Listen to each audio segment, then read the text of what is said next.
You said you feel like Pac. Yeah. Just now. Why do you feel like Pac? That could mean many things. Pac had so many layers, but why do you feel like Pac? Well, I mean, for the current situation mainly, it's because it's a lot of things after me, bro. Like, like too many people along the way go from one thing to another and they change. Like I got friends from like best friends, bro, like from high school on the internet talking crazy about me, and just how everything comes back for no reason, and nothing is actually coming back because there's nothing there to begin with, but like how everything just comes at you for no reason because you might have decided to do a certain thing that is public thing is crazy. And also just because of the attitude that I have. I'm not really going around saying fuck everything or fuck everybody, but like just believing in the cause that I'm on, and like believing in stuff like that in general makes me feel like that. So this is me against the world, Pac. Yeah, definitely. I feel you, man. So just jumping straight into Anxiety Plus, because that's the topic right now. We're a few weeks removed from the release. Anxiety, the album was released in 2020, so the follow-up took a while. Music, I would say, is more disposable now than it's ever been, partly because of access and also saturation, which leads to saturation.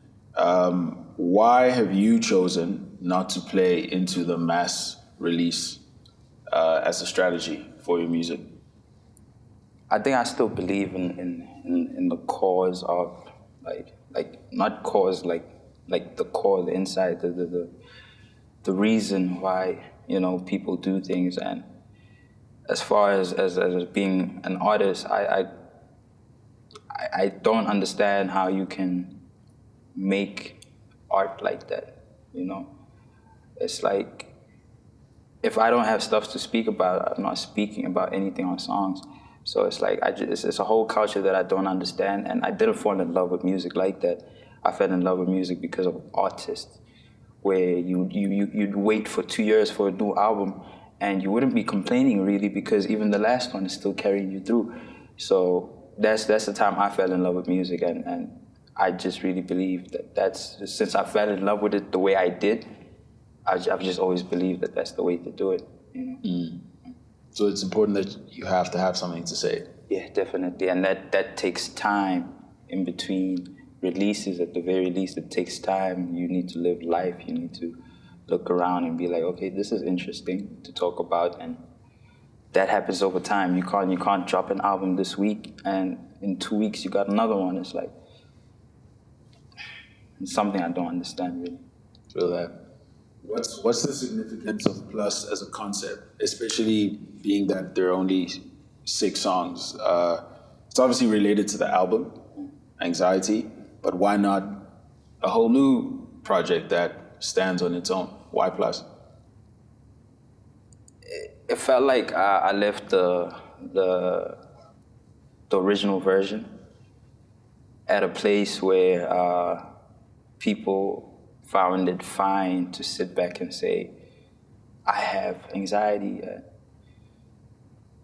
I am, battling with anxiety, and that's just my life, because the feedback after the first one, it was very much like that, where I was getting people even in the street coming up to me like, I didn't know what was going on with me till you made Anxiety, or now I know that, like you got me through whatever. And it's like, okay, so what happens after you realize you have it, or what happens after you realize you're dealing with it a little bit better? What happens? Do you sit there and just know, or the things that cause it need solutions, or the things that cause it need a plan of action, or the things that cause it need you to fight back against it? And that's what happened in my life, because I realized I had something, and at the end of the day, it's like, it's just what I'm gonna do, or this is just how I'm gonna live. And I had to now also fight certain things and get up and be like, you know what, fuck that, you know. And that's how even the plus was recorded, because that I had to change from the mindset too, instead of just sitting there and thinking, damn, I have anxiety, or it's okay for me to make excuses and say I won't go to certain things because I have anxiety, and it's like sometimes you really just have to say fuck it and fight that, and fight the things that cause it too. Yeah, I feel you. So you're I mean, the listeners are taking this journey kind of with you. It goes back to what you were saying now about having something to speak about, that you make this project that embodies this time in your life. So that's the first level of awareness, is knowing that this is something that you're dealing with, that you're not dealing with by yourself, and having people be able to resonate with that on that level. So the change in your life happened first, then it translated to the music, is what you're saying. Definitely. I feel that. I've gathered that often, like, what the artist values in the creation and release process of their work sometimes tends to be different from what the listener is looking to get from it. Like, what is Zoocci looking to achieve when working on and releasing a new piece of work? Is it about challenging yourself to explore like a sonic or creative terrain that you haven't before? Is it primarily a therapeutic endeavor? Is it results driven? Like, what defines success for you when you put something out? I think it's all the ones you mentioned at different stages, you know. Primarily, it's always about ideas. It's always about, you know, being conceptual. Because for me, that's what art is. Like if you don't have a baseline topic, at least, of anything that you're making art about, then it's what is the art about? Like, so for me, it's always like one meaning, or what am I going for? Like, in terms of like, what's the idea? What am I trying to do? And then from there, it's like, can I write better songs than before? About, you know, different topics and actual things where it's like songwriting, and like you need to write songs, and you need to write a good song, and certain things make a good song, certain things don't make a good song. And then it also moves on to like just an outlet, really, bro. Like, you know, there's certain things friends of mine have heard for the first time on songs. You know, I've recorded songs and I play for my friend, and my friend's like, yo, what the hell was that about? And I'm like, oh yeah, this and this and this and this has been happening, so it's just, I put that on the song. So it's like, it's a big part of an outlet. And also now with that outlet and having stuff to say, it's like, how can you package it? What does it all mean? What phase of life are you in, or what's going on in your life? What does all this output mean? That's where the conceptualizing happens. And then as far as receiving the art, I always hope people listen to what I'm saying, because most of the stuff I'm saying on songs is like things I'd actually like to hear in that moment. You know, like if I'm talking something inspirational, or I'm telling a person how to deal with something, it's probably something I need to hear at that moment. If I'm telling you that,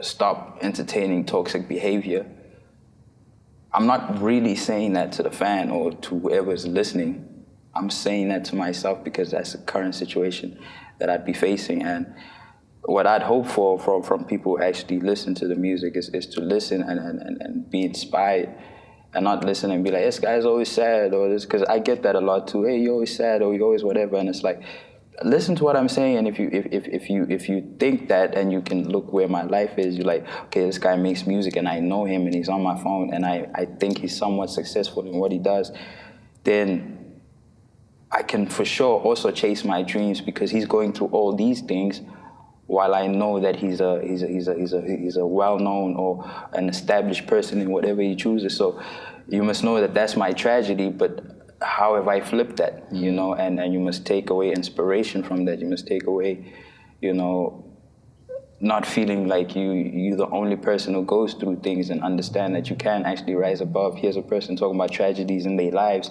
but on the surface it looks like they're very successful in what they do.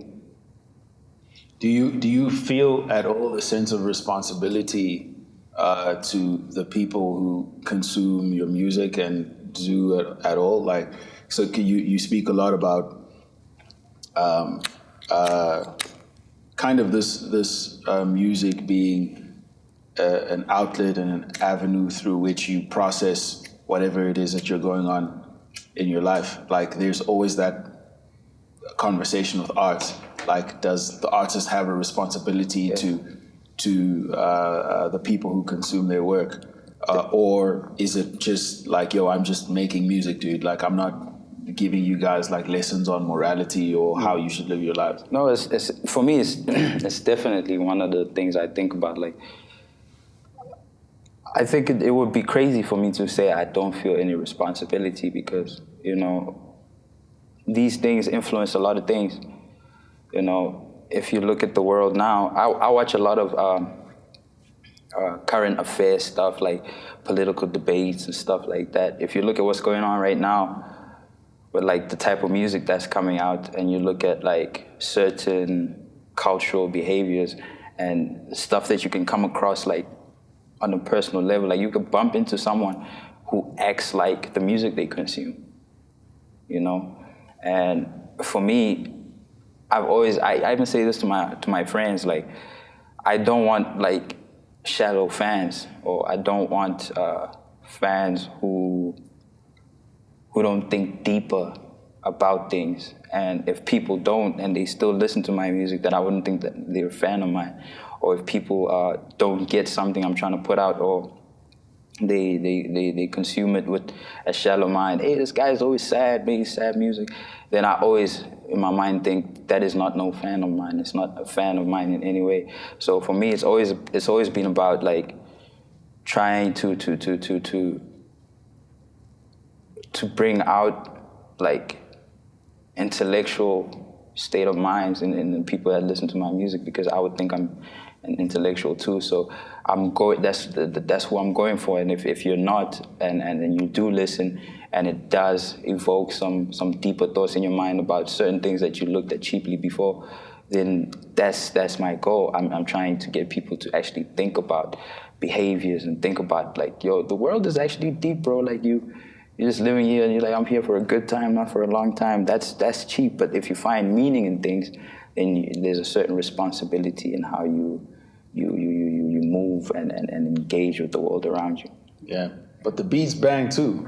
So the beats bang too. So I'm not blaming anyone who I don't know, may not have touched that level yet, but they're listening because they're going, man, yo, this shit bangs. You know, hopefully they'll get there though.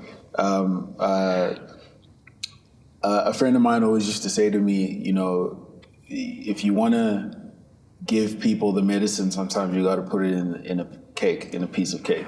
You know what I'm saying? It's definitely. Like, you know, you if the beats bang, that could be the entry level to, you know, someone who is not thinking about the things that you're exploring in your music, but then in becoming a fan, they may reach that level eventually. Funny enough, you say that. I was telling you about a conversation I had with Stogie earlier, and it fits with what you're saying, because what he said to me is that sometimes a lot of black kids don't know what they need.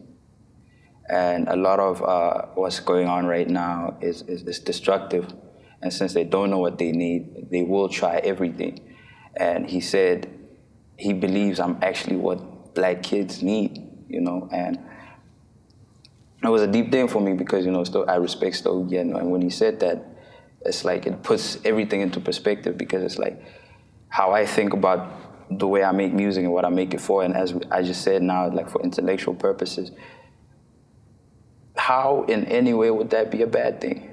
You know, like Would I need to, as you say, you put medicine in cake? What would I need to do to make this? Hey, come listen to it, and then but at the same time still achieve what I'm going for. And it's like in music you can't really do that, but with the beats banging, at least that's where the cake is. And when they actually listen to what I'm saying, that's where the medicine would be. For sure, yeah, you're doing it. But what's also cool about it is that you're doing it in a way that doesn't feel contrived or artificial. Because there are people who go into the studio with for that. Exactly, with the mindset of, oh, I'm going to make a song that's going to stimulate social consciousness, and you can always hear it in the way that it comes out. Definitely. You know, and it's always terrible.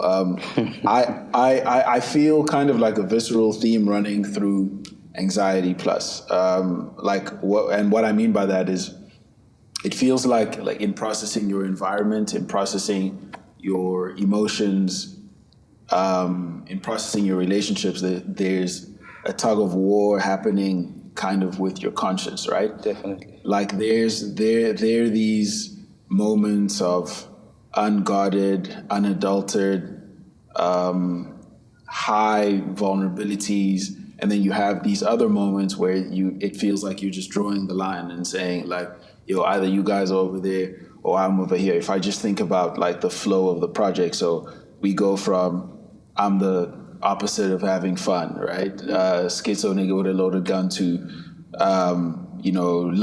love lift my heart. You don't have to take it this far on plus, and then we go to yo, fuck the other side. If I cut you off, I don't make peace, and then back to, I need something for peace of mind. I just need some release sometimes. So it just feels kind of like this pendulum that's swinging between these extremities. Like, would you say that this accurately reflects like what your current state of mind is, or at least what your state of mind was when you were making the project? Definitely, bro. Definitely. I feel like people have that every day too. Because when you navigate through life, some things get so complex that even the right thing is like, which one is it? Do you remain a good person against a bad person? Do you want to kindness them to a moral, compass? Do you love them to? Do you love the jagged edges off, or do you say fuck you back? It's a thing that I believe people go through also. If you're in a situation where you have to make a decision, there's always the bounce between the angel on this side and the devil on this side in every single situation you go through. And that shows in my music because a lot of the time I'm also struggling with okay, do I do what my mom taught me, or do I do what I've come to learn about the world and not give this a chance, or just say fuck this back or combat it back because I can take it there, or do I do the righteous thing, or do the more love and handle something with care, and it's always a battle. And of course, I think it's showing in the music is a very common thing that people would have to navigate through in the decisions they make too. Are you the good guy or the bad guy in the story? That's a good question.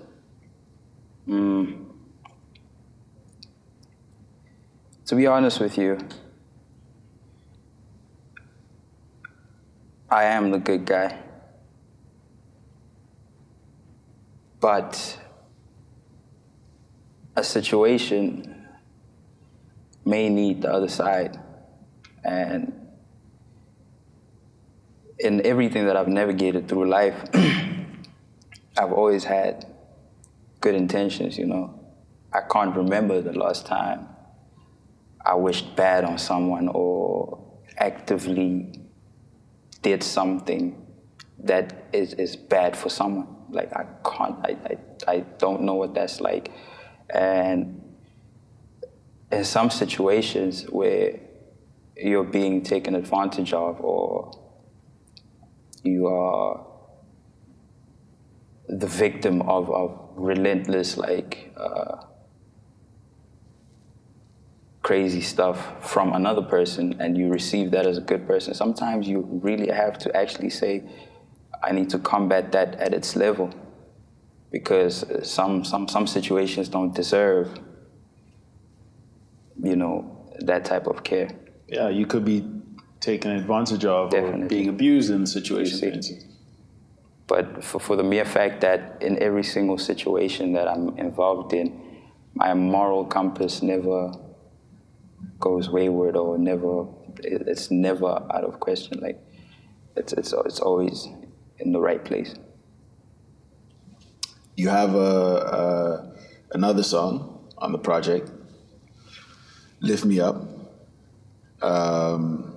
Very triumphant song, a lot of spirit in it. Of course, Nasty C and Blackie on it, so it's a favorite. How did that one come about? Lift Me Up was actually a 30-second piece. It was like a 30-second recording that I had on a beat that Herc had sent me. And it was probably like 30 seconds for a while, like more than 5 months probably. And it was only 30 seconds because when I started it, I was literally trying to, make something of that energy, because when you on a downtone and you just need to lift your mood a little bit, that's what that was about.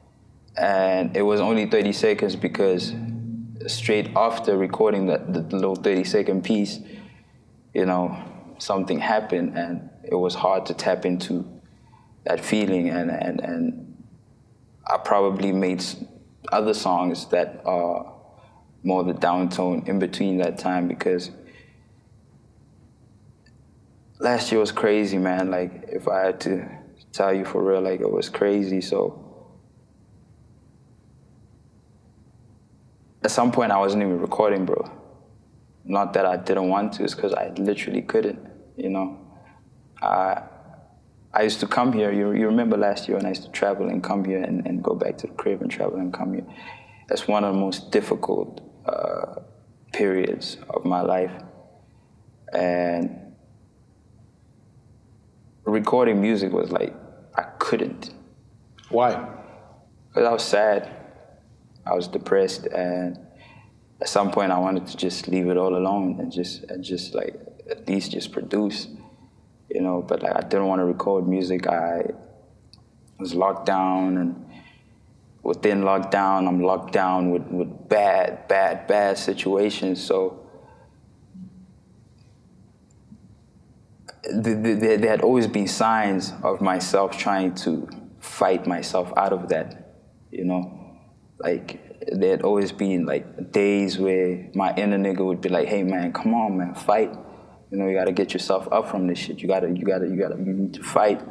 And that's what Lift Me Up is about, Lift Me Up is really about like being able to pull yourself up and actually, like, that's why there's even warrior chants over there, because it's like you need to be a warrior in life. And it was literally recorded with the glimpses of hope that I was giving myself daily. Like, hey man, stop being so depressed. Like, go to the studio and do something. Record 30 seconds of that, and it's like, that's all I got. And then months later, it's like, come on man, you gotta record something again. And it's like, damn, that's all I got. And that's literally how the whole song was built, and it kept on growing. Beats were changing, and the whole mood kept on improving and growing until Nasty C and Blackie were added onto it. So you squeezed all the motivation that you had to make that song. Definitely. That's fire. That's cool, man. How do you feel about the song now? I mean, now that it's made, and how do you feel when you listen to it? For me, with my music, it's always difficult to listen and actually be like, this makes me feel good because a lot of it is attached to the feelings of what was happening at the time. The only thing I really listen to my music for and actually feel proud of is, let's say, ideas coming to life exactly how I wanted them to be and general quality. But as far as stuff I'm saying, for me, it's always a bittersweet thing because it's like it's so tied to the things that were happening. It's almost like a bad memory, no matter how happy the song, because if the song is happy, I remember how much I had to do to even just get into that space, you know? And it's just always difficult to listen to. Feel you. You made the collaboration with Mars Baby and Ladies of Mars, the title track of your project. Yeah. What about this song you felt embodied the spirit of the EP? Why was that song plus?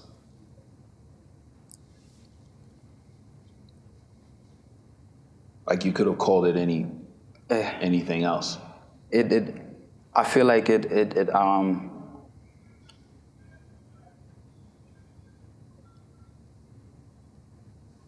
gives the best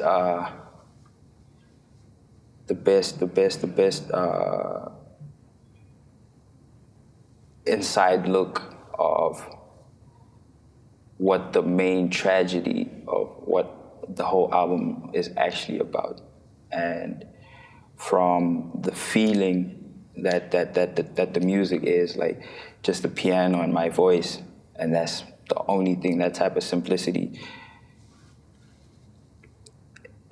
It's the mood of like it's like being alone and stripped down to your bare minimum and like there's nothing else but this thing that you're dealing with. And I feel like that song captures the period of time the best, the period of time at which the project was being recorded, or like when I was working on it, or what I'm actually talking about majority or primarily throughout the whole project.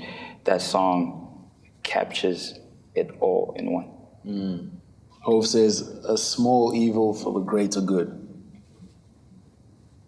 I love that saying. I mean, you know this, but like Drugs is a standout song for me. I just think I think it's well written. I think like the tone, the pace is incredible, but also it's also like a lot more profound than it seems on the surface. Like most of your songs, like this discussing like Kid Cudi and his public like battle with addiction, of whom like we were both fans of. The late great Ricky Rick, God bless his soul. He once said to me, like 9 years ago or something. He said to me, sometimes what's good for the arts is bad for the man. Of course. And that always stayed with me, because even if you're not in the music industry, like, everyone kind of has their vices. And it's a strange way to think about it, but like sometimes the vices serve a purpose that could be advantageous in some context. But when you step away from the studio, when you step away from the court, when you step away from whatever your atmosphere is, or whatever your area of discipline is, you have to be able to kind of deal with yourself. Definitely. And be okay with who you are outside of the association that you make to what you do. Yeah. Why I feel like the song explores that. Why did you feel it was necessary to explore it, but also put it on the project? You need to be honest, bro, You need to be honest, and if you're gonna be living a certain lifestyle, you can't just look at the good that comes with it. You need to also look at the other side, and with how everything has become what it is over the years, I partake in certain things that I feel like without them, things could probably get worse. You know, I self-medicate about a lot of things, and without that, I'm kind of scared of what would kind of happen, you know, and some things keep me the person I need to be. But I also understand that these very same things, even if they are good for the art, even if like you can get to bleed on a microphone because, you know, you're in a state where you can like that and not care. At the very same time, you're killing yourself, you know? Like you're literally killing yourself, and it's something you need to make peace with. It's something you need to understand, and it's something you need to not be surprised by, because people partake in certain things, and then when the good of it is over, and then all the bad is coming, they're all surprised. Like before you tried it, you didn't anticipate that it'd be bad. And that song for me was just like understanding that, you know, some of my habits are not the most ideal things, but in the greater scheme of things, I'm happy with what they do for me, and I'm happy with the choices I've made when it comes to them. But at the same time, I understand the bad, you know, and that's what the whole song of Drugs was really about. Just like understanding that, hey, any day, bro, like any day, I could not wake up tomorrow, and because I'm at peace with the life I live and how I lived it, I need to be fine with that. And if I'm not fine with that, I need to stop it now, you know. And if I'm not stopping it now, I need to foresee and be fine with what's coming. It's all about real, like, making decisions. That's not a scary prospect to you? It's what we're all promised. It's the only thing we're all promised. So if it comes sooner, it's like, you get born, you're not promised a good life. You're not promised an easy one. You're not promised, but the only thing you better be certain of is that you're gonna die. And how you make your peace with that is, it's not caring about your life. I care about my life, but I do understand that decisions I make have that ultimate, you know, consequence. And it's either I need to be fine or I need to change. And if I'm not changing, I'm fine with it. How does that factor into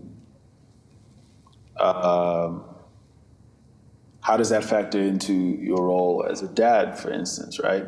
I always think that like living a public life is challenging for many reasons, but you're only responsible for yourself when, you know, you don't have dependents.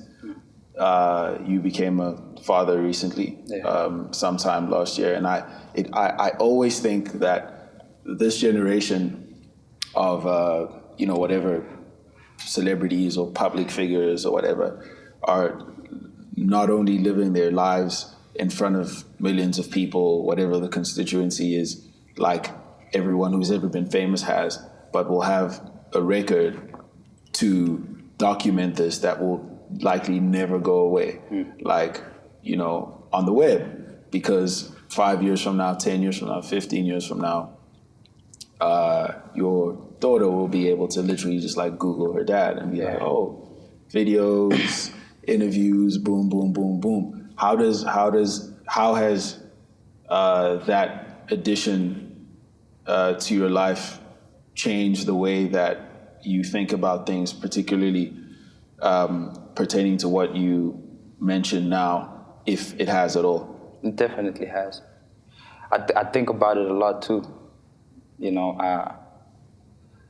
I think about, like, I was even telling my friends the other day, I was like, you know, if you span out all these years where I probably spent majority of them wide awake, like if you were to add up all the cross nights that I've had making music, they probably amount to a couple of years of my life. And if you take that, as unhealthy as it is, I was saying this to my friends, I was like, damn, like, You think all that stuff from before has cut our lifespans to the point where it's like you're definitely not making past that age because of what you did before. And it's a scary thing now with my daughter because when I think about it like that, I'm like, damn, like I need to be there when she's like 18 or something, you know. I need to also like guide her and teach her about this life that she's walking into and all the lessons I've learned. But another thing on the other side is that she needs to understand that her dad was an afflicted artist. Like I recently really started using this term because it's like, I can't escape it. It's reality. Like she needs to understand like something happened where, you know, certain things became a solution and solutions that work. It's not because I was careless. It's not because I was, you know, reckless or anything. It's really because I was down bad and certain things became solutions, and she needs to understand that it wouldn't be my intention to leave early, but, you know, life happens. And in mine, I would never make excuses for any choices I made because I can own up to them and I can actually say like it's really like this, and if it's not like this, it's not going to work for me, because if I'm not self-medicating every day the way I do, then I'm having a harder life than everyone else, you know, or I feel like I'm having a harder life than anybody else, and it's something like it's got a consequence, and it will affect her obviously. But she needs to understand that was never my intention. It's just how these things really just pan out, and how even destructive things can go hand in hand together to contribute to a certain good, but like there is a price to pay. Mm. Yeah, I think it's really it's a complicated thing because if I think about, you know, my own parents and a lot of like parents in the generation of our parents or grandparents, considering that, you know, a lot of us, you know, grew up in destitution and not without, you know, abundance financially or otherwise. And it's something that I've been thinking about a lot as well, is like the way that my parents showed me that they cared for me was by providing for me, right? It's because they were living in a state of survival. It was kind of like, yo, the way that I'm going to ensure my legacy, the way that I'm going to ensure that my kids are good is by creating a space where they have opportunities. Definitely. And so, you know, your moms or your pops like works really hard, and that sometimes results in maybe them not being there physically, you know, not being present physically as much as they would like to, or as much as you would like for them to be there.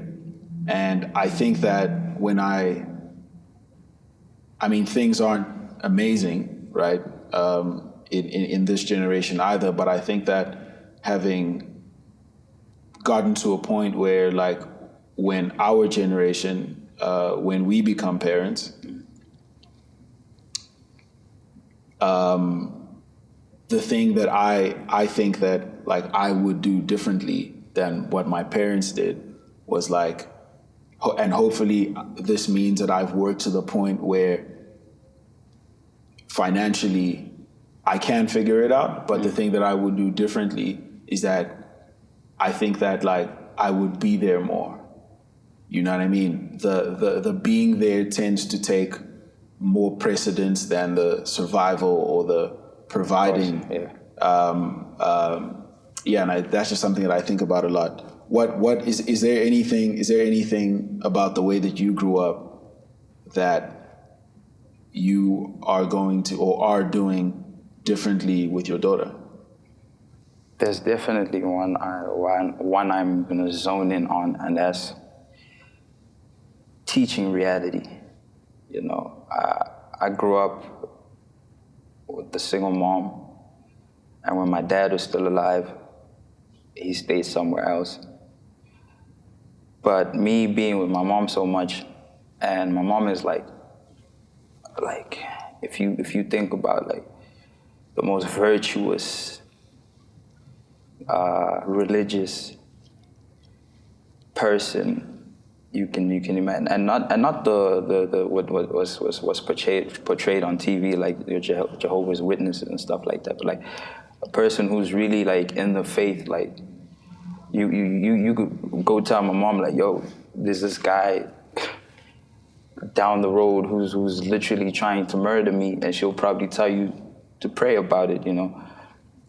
And I think that's something I want to do different. I want to teach reality, so that when my kid is like in situations, they've got like some knowledge on how to navigate, so that making a bad decision is unlikely, because the results of a bad decision can span for years, or can affect you, and in a way where no amount of provision, or like, you know, like just teaching reality, man, and making her understand what type of world she's stepping into, and making her understand that when you're in a situation like this, the right thing to do is this and that, because like navigating through life with a one-sided, you know, outlook, especially one that is as unrealistic as faith, you know, because faith is we can't touch or see faith, and if a person's got a gun to your face, you could do all the praying you want to do, but if I pull the trigger, you can't, you know, and that can now trickle down to smaller decisions of like when you're navigating through life, or when you get into relationships, or when you do certain things. This is what you look out for. These are right signs, you know, like just making sure my kid is not out getting hurt and also inflicting pain on other people is my most important thing that I feel like I have to do. Brilliant.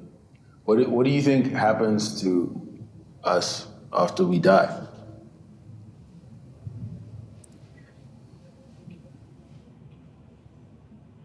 What is engraved in me is that, you know, there is an afterlife. That's something that I couldn't not say to a question like that, because as I said, it's engraved in me. But there's also a large part that says lights could just go off. You know, like what happened to you? Where were you before you were born? You don't know. Lights went off, and you know there's that possibility too. But like, I'm not skating on either one. I'm just, for me, it's so natural that the fear of it is almost unjustified. You know.